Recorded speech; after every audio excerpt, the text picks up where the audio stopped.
Amém? Vamos meditar na palavra de Deus nesse momento. Eu convido você para abrir a sua Bíblia na carta que o apóstolo Paulo escreveu à igreja de Roma. Vamos estar lendo aí o capítulo de número 6, a partir do versículo de número 1. Amém? Romanos capítulo 6. Eu vou procurando aqui, enquanto também dá tempo de você ir procurando aí, para a glória do nome de Jesus. Esse é o tema, irmãos, da nossa campanha. Nós estamos na última semana da nossa campanha de jejum e oração. Então, se você quer ter o esboço dessa mensagem, você precisaria ter o devocional da nossa campanha de 40 dias de jejum e oração. O tema dessa semana é o que precisamos para viver uma nova vida. E é o tema da mensagem de hoje também. O que precisamos para viver uma nova vida. Vamos fazer a leitura do texto para Romanos capítulo 6, versículo 1 diz assim: Que diremos, pois? Permaneceremos no pecado para que seja a graça mais abundante? De maneira nenhuma. Como viveremos ainda no pecado, nós que para ele morramos? Ou porventura ignorais que todos nós que fomos batizados em Cristo Jesus, fomos batizados em sua morte? Fomos, pois, sepultados com ele na morte pelo batismo, para que, como Cristo foi ressuscitado dentre os mortos, para a glória do Pai, assim também andemos pela glória do Pai. Assim também nós andemos em novidade de vida, porque se fomos unidos com ele em semelhança da sua morte, certamente seremos também a semelhança da sua ressurreição. Sabemos isto, que foi crucificado com ele o nosso velho homem, para que o corpo do pecado seja destruído e não sirvamos ao pecado como escravos. Portanto, quem morreu está justificado do pecado. Ora, se já morremos com Cristo, cremos que também com ele viveremos. E se sabemos de que, havendo Cristo ressuscitado dentre os mortos, já não morre, a morte não tem domínio sobre ele. Pois, quanto ter morrido de uma vez, para sempre morreu para o pecado, mas quanto a viver, viver para Deus. Assim também, se considerarmos mortos para o pecado, mas vivos para Deus em Cristo Jesus. Não reine, portanto, o pecado em vosso corpo mortal, de maneira que obedeçais às suas paixões. Nem ofereceis cada um os membros do seu corpo ao pecado, como instrumentos de iniquidade, mas oferecei a Deus como instrumentos como ressurretos dentre os mortos, e os vossos membros a Deus como instrumentos de justiça. Porque o pecado não terá domínio sobre vós, pois não estáis debaixo da lei, e sim da graça. Querido Deus e eterno Pai, nós te agradecemos por esse tempo, por esse momento, pela tua palavra, e pedimos que o Senhor fale aos nossos corações. Fale, Senhor, ao coração das pessoas que já te conhecem, Senhor, e fale também ao coração das pessoas que ainda não te conhecem, Senhor. Que enquanto nós estivermos falando, o Senhor esteja falando também. Oramos assim e te pedimos, manifeste o teu poder, a tua glória. Ó Deus, o poder do Evangelho seja liberado em nossos corações agora, para a glória do nome de Jesus.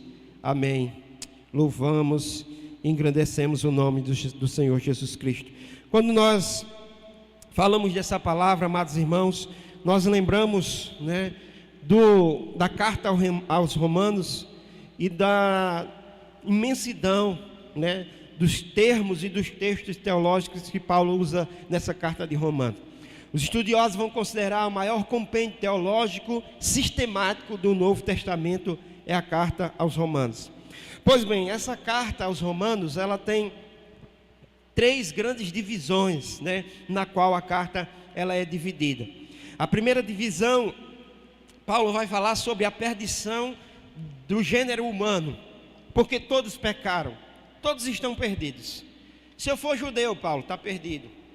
Se eu for grego, está perdido. Se eu for ímpio, está perdido, Todos pecaram e destituídos estão da glória de Deus. A segunda grande divisão dessa carta aos Romanos começa no capítulo 3, a partir do versículo de número 24. que vai falar do segundo tema, que essas pessoas que foram perdidas e que todos estão perdidos, existe uma saída, existe uma solução. E a solução é a justificação por meio da fé. Justificados, pois, por meio da fé, temos paz com Deus, por meio do sangue de Jesus Cristo. E a partir do capítulo de número 5, nós vamos encontrar, portanto, a terceira divisão, que é onde nós vamos estar abordando hoje, que vai falar sobre o viver, a nova vida em Cristo. A essa pessoa que estava perdido, que foi justificado mediante a fé, que mostra, portanto, que a salvação não é oriundo das obras, mas da graça. Como viver a partir daí? Porque viver sob o regime da lei, eu sei, agora eu não sei viver sobre o regime da graça. E Paulo então vai estabelecer e vai nos ensinar como viver nessa nova vida cristã. Nós sabemos que, pelo aquilo que a palavra de Deus apresenta, a linguagem entre novo homem e velho homem. O Adão que é descrito, especialmente por Paulo no capítulo de número 5, e vai falar também do novo Adão que é Cristo. Enquanto que o velho Adão, que representa a nossa natureza carnal, fez com que todos pecassem, o novo Adão, que é Cristo, fez com que todos encontrassem a vida por meio da fé, e da reconciliação que a cruz promoveu, pela graça e pelo sacrifício do nosso Senhor e Salvador Jesus Cristo. Portanto, a partir daí ele vai nos falar como esse poder, essa nova vida em Cristo, ele nos trouxe libertação do pecado, libertação da nossa natureza e vitória também sobre a lei que nos escravizava. Portanto, agora vivemos, de acordo com Paulo, na lei do Espírito e vida, que é o que ele descreve no capítulo de número 8 dessa carta. Cristo vive, portanto. E a pergunta que nós devemos fazer quando olhamos para essa palavra, é que uma vez salvo, uma vez liberto por Cristo, como é que eu devo proceder? Se a salvação, portanto, não depende das obras, é somente pela graça, qual é o meu comportamento diante disso? Talvez alguns inquiridores já perguntassem isso a Paulo. O que Paulo está estabelecendo, portanto, é perigoso. Salvação somente pela graça. Por que é perigoso? Porque algumas pessoas podem dizer, se não depende das minhas obras, então eu vou me entregar aos deleites da vida. Eu vou fazer o que eu quiser. Porque, independente do que eu fizer, eu vou ser salvo.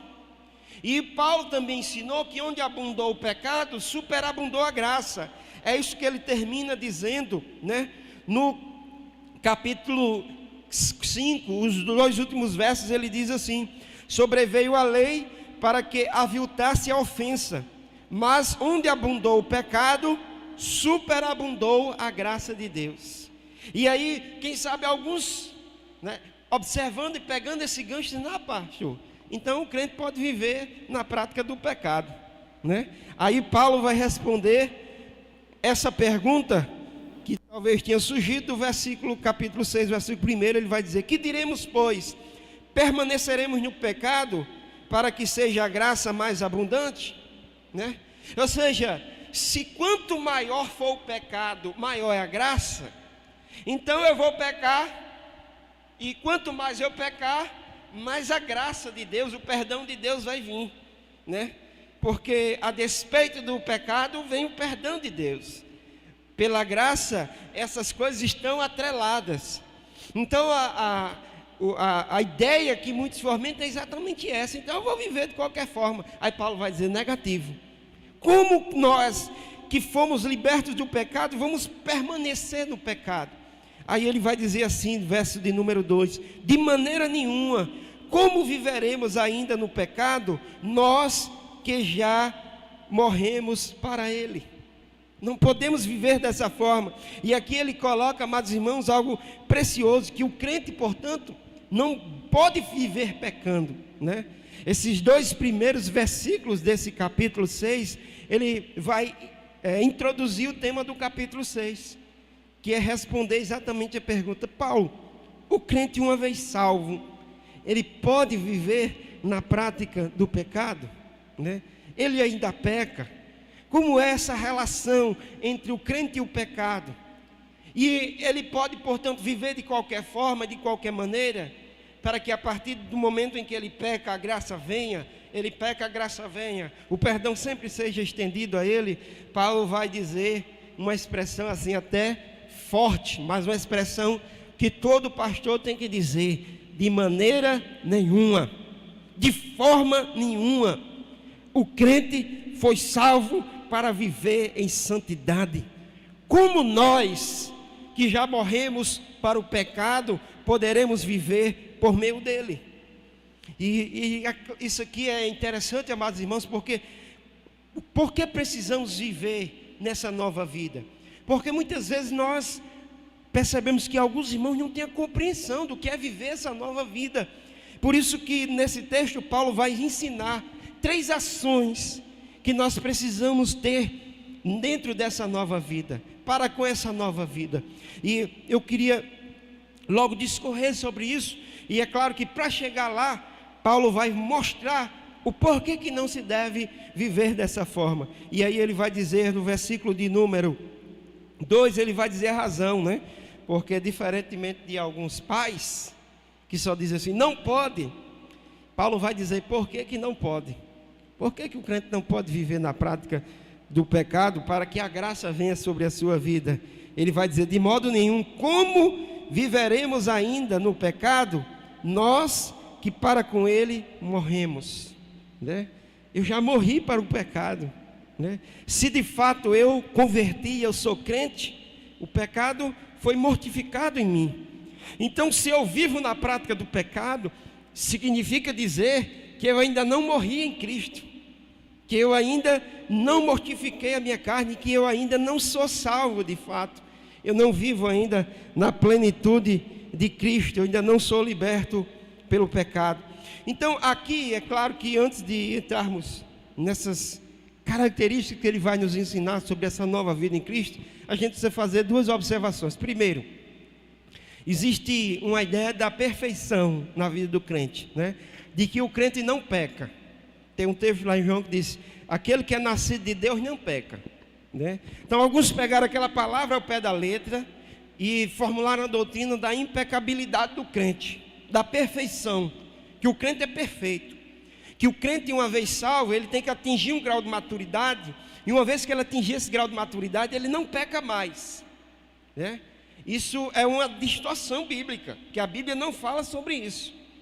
A Bíblia não diz que nós, uma vez libertos por Cristo, não vamos pecar mais.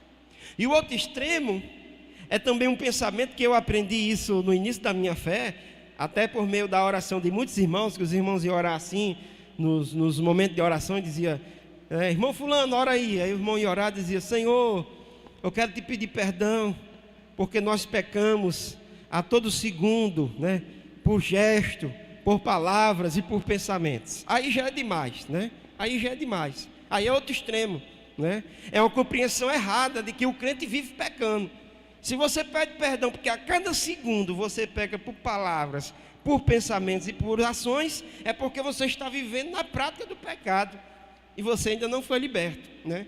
Então esse é outro extremo. Aquele extremo que o crente nunca peca não é bíblico. E aquele extremo que o crente vive pecando todo segundo também não é bíblico, né? Porque nós fomos libertos do pecado e da influência do poder do pecado. E aí ele vai discorrer sobre isso no verso de número 3, ele vai dizer, porventura, ignorais todos nós que fomos batizados em Cristo Jesus, fomos batizados na sua morte. Como assim, pastor? Batizados na sua morte? Porque Cristo é o representante da raça. Nós fomos crucificados com Cristo, ou seja, no dia em que Cristo foi crucificado e morreu, eu e você, a igreja morreu junto com Ele. Essa é a figura que Paulo está usando aqui, que a igreja precisa entender. Nós fomos crucificados com Ele, morremos com Ele, né? Fomos batizados com Ele, ou seja, em Cristo estava nos representando, Ele estava no nosso lugar. Então, o que Ele fez quando eu me uno a Cristo, quando eu recebo a Cristo como Salvador, eu participo também desse momento sacrificial, eu me identifico com Ele. E nós fomos batizados em Cristo justamente no momento da sua morte. Então tudo o que aconteceu com Ele, também aconteceu com nós. Cristo morreu, nós morremos. Mas depois de 3 dias, Cristo ressuscitou. E nós ressuscitamos juntamente com Ele. Bendito seja o nome do Senhor. Ressuscitamos para uma nova vida. Uma nova vida agora em Cristo. Porque lembre-se que antes desse advento, de sermos crucificados com Cristo, dentro da sua vida e da minha vida, só existia um homem, só existia Adão. Cristo não estava dentro de você. A partir do momento em que você aceitou a Cristo, Cristo passou a habitar dentro de você, nessa nova vida, né? Nós fomos ressuscitados juntamente com Cristo para uma nova vida. Portanto, agora nós temos, né, a natureza de Cristo também dentro de nós. Aí ele vai dizer no versículo 4: fomos, pois, sepultados com Ele na morte pelo batismo, para que, como Cristo foi ressuscitado dentre os mortos, para a glória do Pai, assim também andemos em novidade de vida. Ele vai dizer o projeto, o propósito para o qual isso aconteceu. Nós morremos com Cristo, nós ressuscitamos juntamente com Ele, para quê? Para que andássemos em novidade de vida. Não é para que andar de qualquer forma, né? Você foi salvo para que andássemos em boas obras e não em pecado. Se você anda na prática de pecado, isso significa que você não morreu, você não crucificou, né? A sua natureza ainda reina. Cristo não vive em você, mas vive o seu próprio pecado e a sua carne, a velha natureza representada pelo primeiro homem chamado Adão. E então no verso 5 ele vai dizer: porque fomos unidos com Ele na semelhança da sua morte, certamente seremos também na semelhança da sua ressurreição, né? Isso fala da obra que Cristo operou em nossas vidas, né? Cristo operou em nossas vidas. No momento em que nós nos identificamos com Cristo, nós somos crucificados, nós morremos na cruz e também nós ressuscitamos e nós vamos ser glorificados juntamente com Ele, de tal maneira que a morte não opera mais sobre Cristo. Assim também a morte não opera mais sobre a minha vida e sobre a tua vida. Por isso Jesus disse a Marta e a Maria: tenha calma, quem crê em mim, ainda que morra, viverá. Que eu vou vencer a morte. E como vocês vão estar unidos comigo, a minha vitória é a vitória de vocês, porque eu estou representando vocês. Bendito e exaltado seja o nome do Senhor. É isso que Paulo diz, capítulo 5, ele diz: porque por causa de um homem, Adão, entrou o pecado no mundo, e por causa de Adão entrou a morte, por isso a morte passou a todos os homens, por isso todo o pecado. Da mesma forma, né, a vida e a salvação veio por um homem, Jesus, o homem perfeito, o segundo Adão. Aquilo que o primeiro Adão falhou, o segundo Adão não falhou, ele cumpriu a justiça de Deus, nos dando a vida eterna.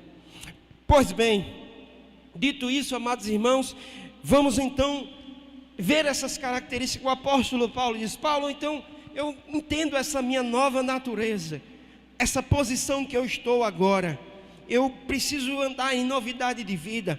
Agora, o que eu preciso fazer?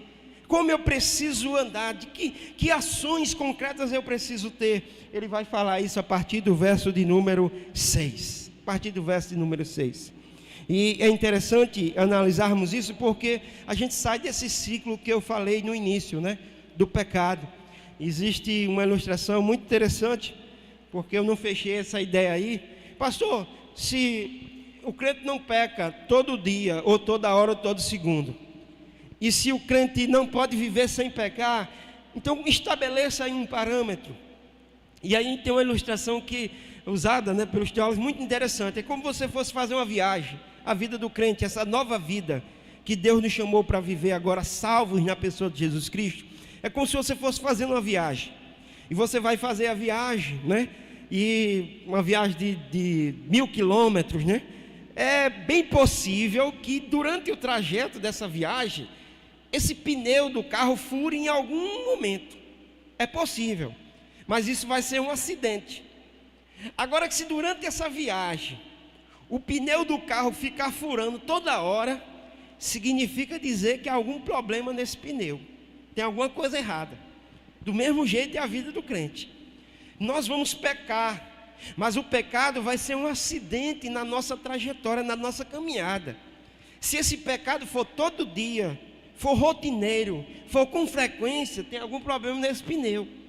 Provavelmente você precisa nascer de novo, precisa ter um encontro verdadeiramente com Cristo, porque já morremos para o pecado, diz as Sagradas Escrituras, né? E é claro que, antes de entrar também, queria fazer uma consideração, já que estamos falando nisso, uma distinção que existe entre tentação e pecado. Porque essa ideia dos irmãos dizer assim, não, pastor, a gente peca toda hora, por palavras, por ações e por intenções a todo segundo, vem justamente dessa mistura que a gente faz, confunde pecado e tentação. A tentação não é pecado, porque Jesus lá no deserto, ele foi tentado pelo diabo, mas a Bíblia diz que em tudo ele foi tentado, mas sem pecado. Então a tentação ela vai vir. Você pode passar o dia inteiro sendo tentado e chegar no final do dia, todas as vezes que o diabo veio, você disse não, você disse não, você disse não. O pensamento veio, a vontade veio, porque a carne ainda está em você, né? Mas todas as vezes que ela pediu para você fazer alguma coisa, você disse não para ela e disse sim para Jesus, né? É como uma criança na escola dominical, que a professora perguntou, né? Se o diabo vier bater a porta do seu coração, o que é que você faz? A criança foi, olhou assim e disse, eu mando Jesus atender, né? É assim que vencemos a tentação, ela vai vir. Agora, se nós dissermos não, nós não pecamos. Ok? Entenderam essa diferença entre o pecado e a tentação? Quando a tentação vem, se você resistir, você não peca. Então, amados irmãos, como viver essa nova vida? Versículo de número 6, ele vai dizer a primeira coisa, a primeira decisão diária. Não é uma decisão pontual. Essa nova vida fala de um progresso na santificação. Capítulo 1 e 2, Paulo vai falar que todos pecaram, está todo mundo perdido. A partir do capítulo 3 até o 5, Paulo vai dizer, existe uma salvação e ela é pela graça. E aqueles que entram nessa salvação pela graça, eles precisam andar de uma forma, andar um estilo de vida santo. E a pergunta é, como a gente vive no estilo de vida santo, se não tem mais lei para dizer o que eu tenho que fazer? Então eu vou viver de qualquer forma, né? E se a graça é sempre o perdão de Deus oferecido ao pecador, não importa quantas vezes eu pecar, esse perdão vai ser oferecido. Paulo vai dizer negativo, porque nós somos salvos para a santificação. E ele vai dizer como nós temos que fazer e andar nessa vida. Primeiro, está aí no verso 6, diz assim, sabemos isto, que foi crucificado com ele o nosso velho homem, para que o corpo do pecado seja destruído, e não sirvamos ao pecado como escravos. A primeira coisa que nós precisamos fazer para andarmos nessa novidade de vida está aqui no verso 6, descrito por esse verbo, sabemos. O que é que eu preciso fazer, pastor? O que é que eu preciso ter para andar em novidade de vida? Você precisa saber. Diga para o irmão que está ao seu lado aí, meu irmão, você precisa saber a palavra de Deus, porque tem muita superficialidade na vida cristã. O Senhor Jesus Cristo diz assim, errais não conhecendo as Escrituras. Tem muito crente que é alcançado por essa graça e acha que aí parou, não precisa mais aprender. Ele não precisa conhecer as Sagradas Escrituras, ele não precisa ler, ele não precisa estudar, e simplesmente ele fica andando, né, na nova vida, como se estivesse na vida antiga. Ele desconhece as maravilhas dessa nova vida, que estão à sua cara. mas é necessário que ele saiba, que ele procure saber, que ele procure conhecer. O profeta vai dizer: prossigamos em conhecer o Senhor. Não sei como é que você está nessa caminhada, se você parou, mas a vida cristã é uma vida de constante aprendizado e busca. Tem que estudar mesmo, tem que ler a Bíblia mesmo, todos os dias buscar a sabedoria de Deus e a revelação de Deus nas Sagradas Escrituras. A vida cristã depende do aprendizado. Todos os dias a gente tem que aprender algo na palavra de Deus. Romanos capítulo 12, verso 1 diz: rogo-vos, pois, irmãos, pelas misericórdias do Senhor, que apresentei os vossos corpos como sacrifício vivo, santo e agradável ao Deus, que é o vosso culto racional, e não vos conformeis com este mundo, mas transformai-vos pela renovação da vossa mente. Como é que eu renovo a minha mente? Não é assistindo novela, não é assistindo programas, não é enchendo minha mente de baboseiras, de coisas da internet, mas eu renovo a minha mente lendo a palavra de Deus e estudando esse santo livro, porque então nós vamos saber qual é a vontade de Deus. Como é que eu vivo nessa nova vida? Sabendo, conhecendo a vontade de Deus, para que você possa experimentar qual é a boa, perfeita e agradável vontade de Deus. Tem gente que não sabe. É como aquele fazendeiro que tinha um terreno que plantava batatas, e ele fazia de tudo ali na terra, olhava para aquela terra e via somente as batatas, e fazia o mínimo possível, não conseguia desenvolver a terra, não conseguia. E aí ele então se frustrou de tanto ver aquilo ali não ir para frente, porque também ele não fazia nada, né? Não queria trabalhar, era um mandrião. E aí vendeu aquela propriedade. E quando ele vendeu, o cara que comprou, meu amigo, era disposto. Primeiro procurou saber, estudar o terreno, estudar as propriedades da terra, o que dava para plantar, o que não dava para plantar. Fez uma perfuração para saber se tinha água no subsolo. Quando ele perfurou, petróleo. Achou petróleo. Porque ele procurou saber, ele procurou conhecer. Aquele outro tinha a posse da terra, e a terra dele tinha petróleo, tinha coisas preciosas, mas ele vivia, ele era rico, mas vivia como um pobre. Sabe por quê? Porque ele não sabia quem ele era, ele não sabia e não conhecia a sua própria terra. Da mesma forma, tem muitos crentes hoje que são ricos, mas vivem como mendigos espirituais, porque não conhecem a realidade que eles possuem em Cristo Jesus. Sabemos que se morremos com Ele também reinaremos. Todas as coisas nos foi dada em Cristo Jesus. Não nos falta nada, agora nos falta conhecer. O que nós precisamos saber? Paulo vai dizer que se formos crucificados o nosso velho homem, para o corpo do pecado ser destruído, não sirvamos mais ao pecado como escravos. O problema é que Satanás, irmãos, quer nos manter na ignorância. Ele vai usar esse verbo ignorais no versículo de número 3. Paulo vai dizer assim: ou porventura ignorais que todos nós fomos batizados. Tinha irmão que ignorava, que não sabia que tinha sido batizado com Cristo na sua morte na cruz, e que a semelhança de Cristo, quando Cristo morreu, ele também morreu, e se ele morreu, ele não vive mais. O seu eu foi crucificado com Cristo. Não vivo mais eu, mas Cristo vive em mim. E a vida que agora vivo para louvor e engrandecimento daquele que me chamou. Precisamos conhecer, amados irmãos. Precisamos entender, mas Satanás quer nos manter na ignorância. Sabe por quê? A dificuldade que o crente tem de estudar. É ou não é? É ou não é? A preguiça da mulher. Vai pegar a Bíblia, dar um sono. A visão, pastor, eu vou ler a Bíblia, a visão fica torta, e repreende. Só é um espírito imundo agindo na sua vida. Repreende no nome de Jesus. Você precisa estudar as Sagradas Escrituras, para até achar o petróleo, até você descobrir quem de fato você é em Cristo. E Paulo está anunciando aqui essa verdade, que nós não somos mais escravos do pecado. A primeira verdade, nessa nova vida você precisa entender se você não é mais escravo do pecado.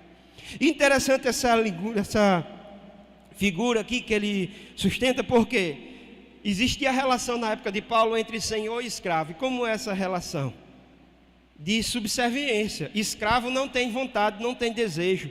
Tudo que o escravo faz é o que o Senhor manda. E a relação que Paulo está tirando aqui entre o homem e o pecado é essa, né? Tudo que o pecado manda, o pecador tem que fazer. E era essa relação que existia entre a gente e o pecado. Nós éramos escravos do pecado. Mas uma vez que morremos com Cristo na cruz, nós morremos. Porque foi essa a solução de Deus. Como é que é essa relação? Escravo e servo e escravo, e poderia ser vencida de duas maneiras: ou Deus matava o Senhor, ou Deus matava o escravo. E a primeira solução que Deus deu foi matar o escravo. Deus me matou e te matou. E uma vez que nós morremos em Cristo, essa relação foi quebrada. Nós agora não devemos obediência ao Senhor. Como é que a gente vai obedecer ao pecado se a gente já está morto? Por isso, todas as vezes que o crente peca, ele peca de forma deliberada. Ele peca não porque o pecado ordenou ele como um senhor, mas ele peca de vontade própria, porque cedeu à tentação. Por isso, a palavra de Deus é clara. O versículo de número 7, ele vai configurar isso dizendo assim: portanto, quem morreu está justificado do pecado. Quem morreu com Cristo, quem de fato entregou a sua vida a Jesus, foi crucificado com Ele, morreu com Ele, foi justificado do pecado. Portanto, não há mais nenhuma dívida, porque ela já foi paga por Cristo. E ele vai corroborar com isso no verso 8, que vai dizer assim: ora, se morremos com Cristo, cremos que também com Ele viveremos. Se já morremos de fato, nós agora ressuscitamos para uma nova vida. Se aquilo que produziu em nós morte, que foi Adão e sua natureza, a morte e a identificação com a morte de Cristo na cruz, produziu em nós vida e um peso de glória. Então, se você já morreu, você não pode viver na prática do pecado. Se você vive, portanto, na prática do pecado, significa que você não morreu. É isso que Paulo está dizendo. Você precisa saber disso, que uma vez que você foi salvo, você foi liberto do pecado, porque você morreu para ele. E esse Senhor agora pode dar a ordem que quiser a você, Ele pode falar com você, mas se você falar com o defunto, Ele não vai obedecer, porque defunto não escuta, não ouve, né? Antigamente não, o servo e o Senhor, quando o pecado falava, você tinha que obedecer, porque você era escravo. Mas agora nós fomos libertos, então é isso que nós precisamos saber. Segunda coisa que o apóstolo Paulo vai ensinar, está aí no verso de número 11. Ele diz assim: assim também vós considerai-vos mortos para o pecado, mas vivos para Deus. Não pare na primeira coisa. Qual é a primeira coisa que eu preciso fazer? Saber. Eu preciso saber, eu preciso conhecer a Bíblia, eu preciso estudar a Bíblia. A segunda atitude é considerar. O que é que eu preciso considerar? Eu preciso considerar quem eu sou, irmão. Considere. Ele está dizendo aqui no versículo 11: assim também vós considerai mortos para o pecado. Ou seja, você precisa agora viver dessa forma. Porque eu estou dizendo a você, irmão, você foi morto, você está morto para o pecado. Mas se você pela fé não tomar posse dessa palavra e não viver dessa forma, nada adianta. Você precisa considerar essa palavra como uma verdade. É isso que Paulo está dizendo. Considere o que eu estou falando, que vocês morreram de fato para o pecado, para viver para Deus. Muitos amados irmãos erram nisso. É como uma pessoa que tirou na loteria, né? Aquela loteria que você vai marcando, né? Parecido com a que nós temos aqui em Natal. E aí ele marcou. Se marcasse 13 pontos, ganhava. Então ele marcou a 10ª, marcou a 11ª, marcou a 12ª. Quando marcou a 13ª, ele ganhou. E aí ele já ligou para os parentes: olha, eu vou dar isso aqui a fulano, vou comprar uma casa para ciclano, vou melhorar a casa de mamãe, do meu irmão. Ele começou a distribuir as coisas. Mas ele não tinha nem ainda pegado e botado a mão do dinheiro. Mas ele já considerou-se rico. Ele já considerou-se milionário. Do mesmo jeito é o que Paulo está dizendo: vocês precisam se considerar o que vocês realmente são. Vocês morreram para o pecado, para viver para Deus. Você considera essa verdade na sua vida? Você vive dessa forma? Me lembro do testemunho de Agostinho de Hipona. Esse homem, um dos grandes teólogos da igreja, ele teve uma vida pregressa, até um certo ponto da sua vida.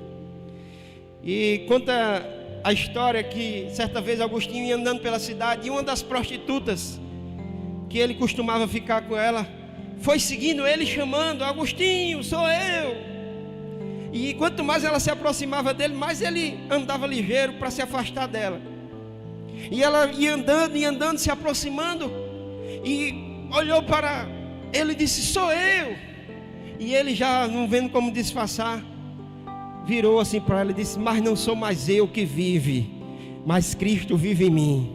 Pode até ser você, mas eu não sou mais o mesmo, porque a minha vida foi transformada, porque a minha vida foi mudada por Cristo Jesus na cruz do Calvário, porque eu morri com Ele, e agora o velho homem foi sepultado e eu ando uma nova vida nele.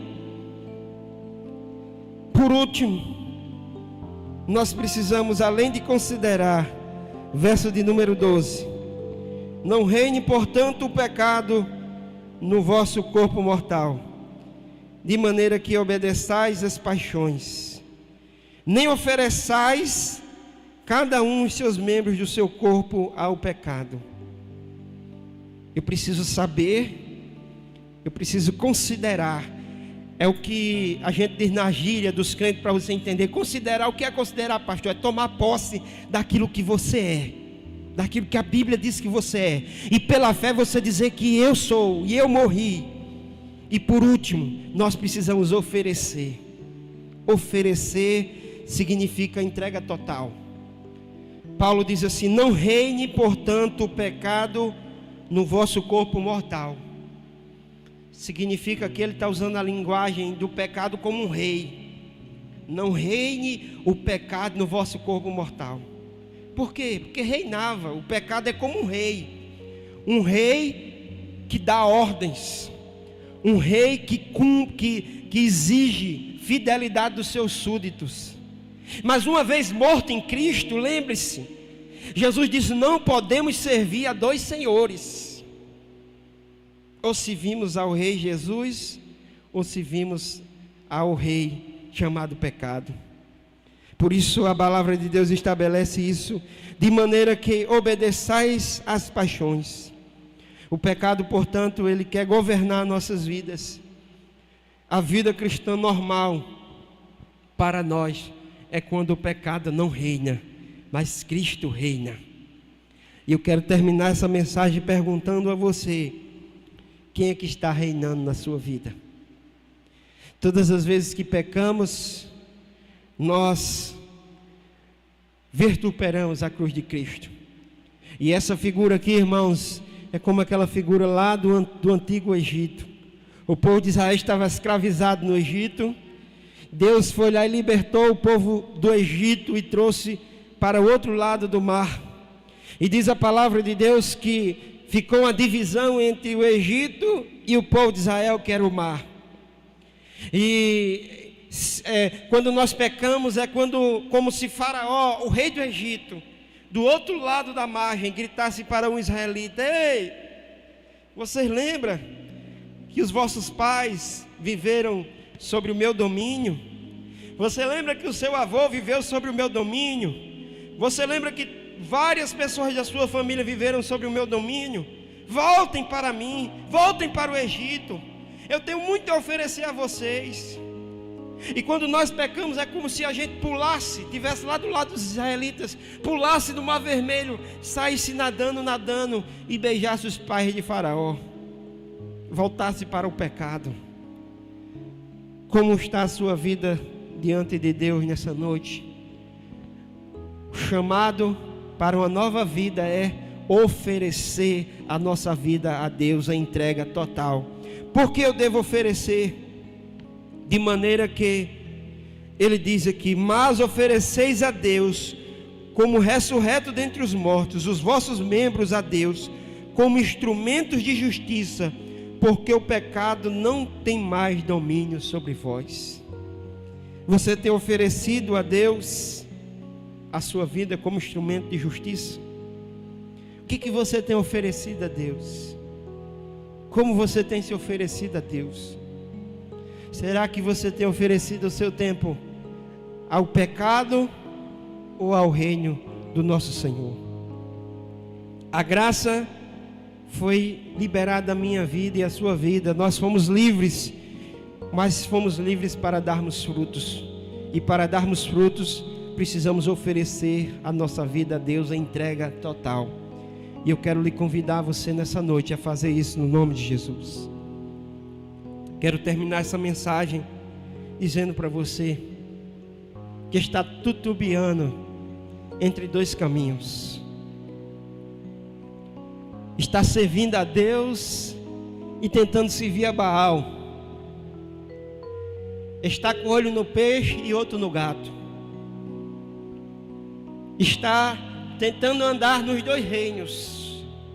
Mas eu quero dizer a você que não há como. O Senhor Jesus disse: quem não é por nós é contra nós. Não existe muro entre o reino das trevas e o reino de Deus. Ou você está de um lado ou você está do outro. Pastor, eu estou no meio.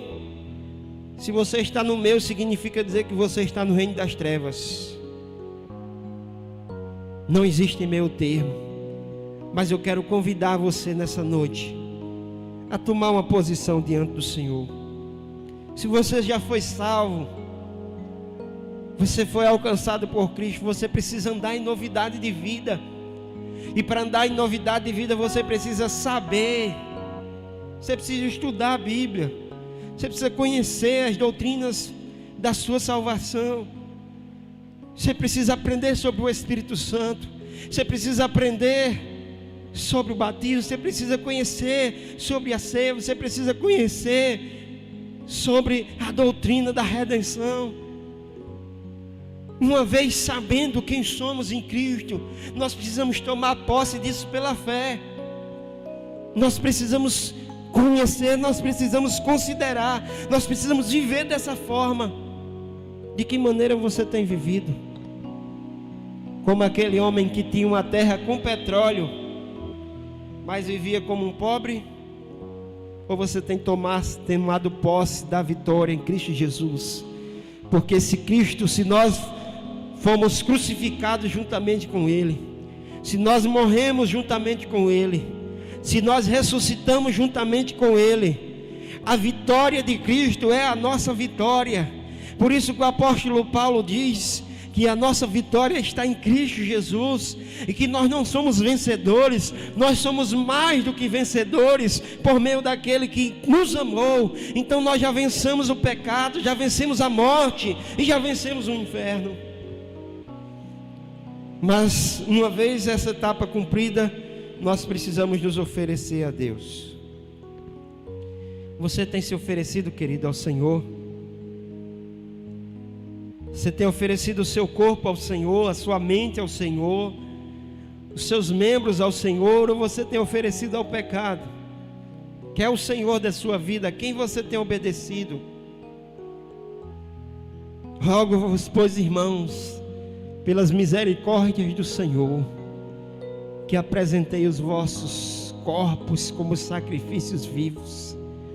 Deus não quer uma parte de você, mas Deus quer você por completo. Ou a entrega é total, ou não é entrega.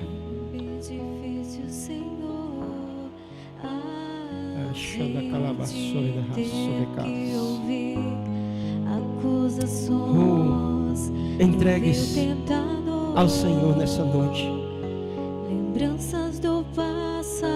Se você quer viver nessa novidade de vida, a entrega tem que ser total.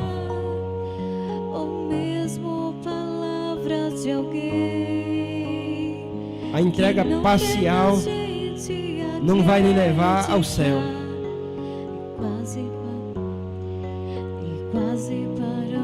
Você vai ficar rodando em círculo e não vai ser liberto plenamente do pecado e nem das suas consequências, porque o salário do pecado é a morte. O salário do pecado é a morte. Pastor, e se eu entregar a minha vida a Cristo, eu ganho alguma coisa? Tem salário também? Tem. Mas a Bíblia diz, mas o dom gratuito de Deus é a vida. Receba essa vida nessa noite. Entregue o teu caminho ao Senhor. Amém? Está em ti, Jesus, cuja vida coberta está pelo sangue que desceu na cruz. É certo que provas virão, investidas do vil tentador, mas nenhuma condenação há para quem está em ti, querido Senhor.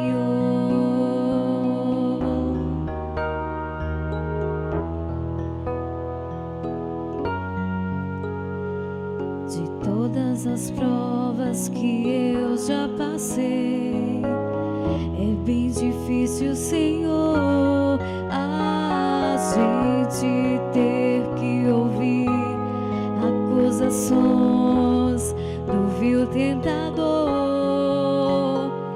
Lembranças do passado vêm, Aleluia. e querem me fazer parar. Oh, Espírito Santo. Ou mesmo palavras de Chama, alguém que não quer da Chama. gente acreditar. Toca no coração agora, Senhor. E quase parando, Oh, sem o Espírito forças Santo e vai agindo, vigor, Senhor, em cada a vida. gente lê a palavra, Porque, Senhor, nós carecemos dessa encontra noite. bastante poder pra Precisamos, vencer, ó Deus, do teu toque, da manifestação da tua continuar a graça. jornada e ver que o passado Visita cada lar, ficou pra Senhor. trás, pois Cristo Toca na vida desse cruz crente, tudo Senhor. já venceu. Está, Senhor, com frieza em seu Saber que coração. dele não lembra Toca no mais. coração desse que está em Eu condenação. canto pra glória de Deus. Toca, Senhor, no coração Nenhuma desse que está se condenação condenando. há, Porque onde abundou o pecado, está em ti, superabundou a Jesus, graça. cuja vida Há perdão de Deus para a tua coberta vida está nessa noite. pelo sangue Há perdão de que Deus desceu para a tua na vida nessa cruz. noite. É Seja perdoado, meu irmão. provas virão, Seja perdoada, minha irmã. investidas Pelo poder que há no nome de Jesus. tentador, Pelo sangue carmesim. nenhuma condenação Porque o sangue dele foi derramado. para quem Não há está em ti, como nós, querido Senhor, que fomos libertos do pecado, podemos viver ainda nele. De maneira nenhuma. Oh, aleluias. Aleluias. Você glorifica o nome do Senhor, exalte o nome do Senhor. Você pode bendizer o nome de Jesus essa noite. As provas que eu já passei, Se alegre, porque esse Espírito Santo fala contigo nessa hora, no teu coração. a gente ter que ouvir acusações do vil tentador. Lembranças do passado vêm e querem me fazer parar, ou mesmo palavras de alguém que não quer da gente acreditar. E quase parando, sem forças e vigor, a gente lê a palavra, encontra bastante poder pra vencer, continuar a Aleluia. jornada Temos que e continuar. ver que o passado para trás, pois Portanto, Cristo na cruz tudo já venceu. deixe de lado E todo o saber pecado. que dele não Deixe de lembro lado todo o mais. pecado nessa noite. Eu canto pra glória. Prossiga para o alvo. Deus. Prossiga para o alvo. Nenhuma Aleluias. para quem Porque Ele morreu. está em ti, Nós morremos Jesus, com Ele. cuja vida coberta Porque Ele está. ressuscitou. Nós Pelo ressuscitamos sangue juntamente que com Ele para uma desceu nova na vida. cruz. Uma vida poderosa. Uma vida vitoriosa. Nós precisamos saber. Nós precisamos, bendito seja o nome do Senhor, oferecer o nosso melhor. Daí, oh, aleluia. Está em ti, Oh, Espírito Santo. querido Senhor. Sim, Espírito Santo.